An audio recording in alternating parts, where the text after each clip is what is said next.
হ্যাঁ, এই পাশ থেকে কথা বলিস না। এই ওদিক তাকাস কেন? এদিক তাকা।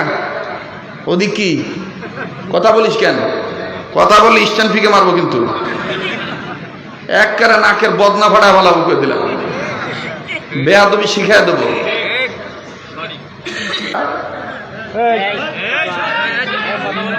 এগুলো কারা? এই বাচ্চাগুলো কারা? এগুলো এখান থেকে সরান, স্বেচ্ছাসেবক কই, এই কর্নার থেকে সরান, এগুলো সব সরান এখান থেকে, সরান এখান থেকে। ওই যে পাশে যে কয়েকটা চার পাঁচটা দাঁড়ায় আছে, এগুলো এতক্ষণ ছিল মেলায়, মেয়েদের কাছে আড্ডা দিছে, এখন আসছে এখানে ধ্বংস করতে।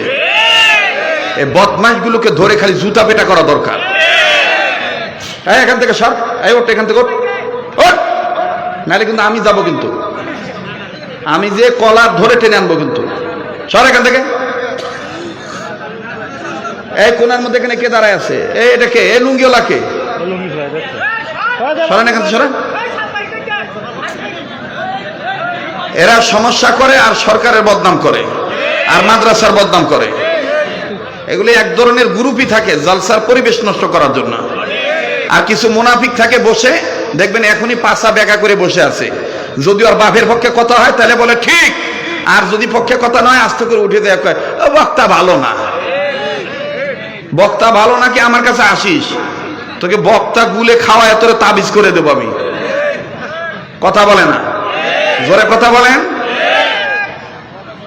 আল্লাহ তাআলা কবুল করুক। কিভাবে স্বীকার করেন?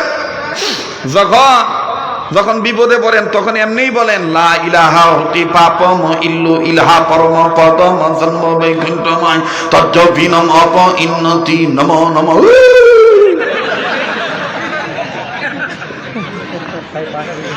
আজ আমি ওয়াজ করব না, আজ ইতিহাস রেকর্ড হয়ে থাকবে।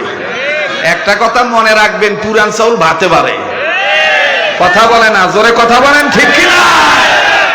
ওদিন ভবানীপুরে লোক দেখি